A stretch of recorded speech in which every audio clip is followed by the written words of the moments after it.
এখন একটা সিজনাল তরকারি হলো ডাঁটা আর কাঁঠালের বিচি, আর এই রেসিপিটি হলো কমন। তবুও আমি আজকে কিভাবে রান্না করলাম সেটাই আজকে আপনাদের সাথে শেয়ার করছি। আসসালামু আলাইকুম, কেমন আছেন সবাই? আশা করি সবাই ভালো আছেন। আমি আলহামদুলিল্লাহ ভালো আছি। আজকে আমি ডাঁটা, কাঁঠালের বিচি আর বাইন মাছের একটি রেসিপি করব, আর সেটাই এখন আপনাদের সাথে শেয়ার করছি।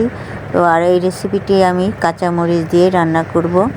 তো সেজন্য আমি প্রথমে কাঁচামরিচ একটু টেলে নিচ্ছি।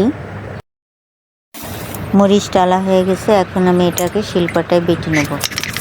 আমি আগে কখনো কাঁচামরিচ এভাবে টেলে তরকারি রান্না করিনি, তবে আমি একটি চ্যানেল থেকে এটা শিখেছি, তাই নিজেও এবার একটু ট্রাই করে দিচ্ছি।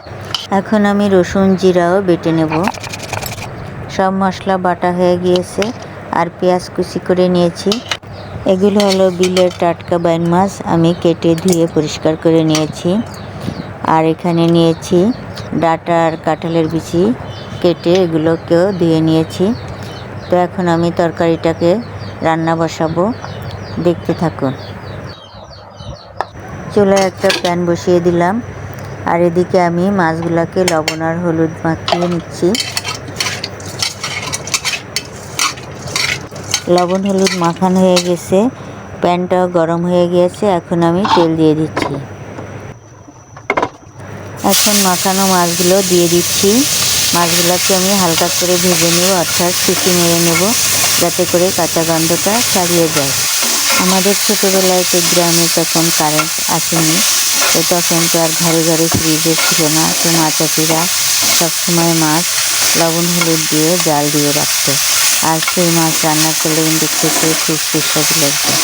আর এখন সে ফ্রিজে রাখলেও সে মাছ কিন্তু এতটা সুস্বাদু হয় না, আর মাছ এভাবে সিটি না মারলেও মাছের গন্ধটাও যায় না।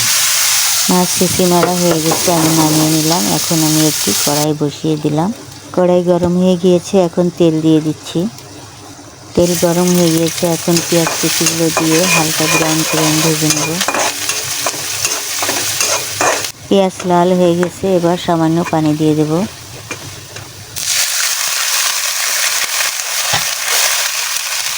এখন বেটে রাখা সব মশলাগুলো দিয়ে দিচ্ছি, এবং মশলা দিয়ে একটু ভালো মতন ফুটিয়ে নেব।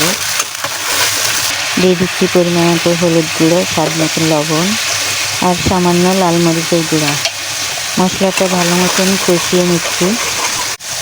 এবার ডাঁটা আর কাঁঠালের বিচি ঢেলে দিলাম। এখন তরকারিগুলো ভালো মতন কষায় নেব।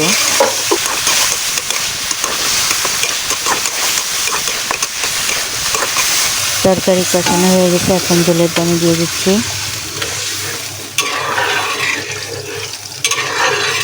তরকারিতে বলক এসে গেছে, এখন আমি ভেজে রাখা মাছগুলো দিয়ে দিচ্ছি। বাইন মাছ দিয়ে ডাঁটা কাঁঠালের বিচির তরকারিটা আমার রান্না হয়ে গিয়েছে, এখন আমি এটাকে নামিয়ে নেব। তো বন্ধুরা, আজকে আমার এই সাদামাটা রেসিপিটি যদি ভালো লাগে তাহলে লাইক কমেন্টস করবেন এবং সাবস্ক্রাইব করে পাশে থাকবেন। সবাই ভালো থাকুন, সুস্থ থাকুন, এই কামনায় আল্লাহ হাফেজ।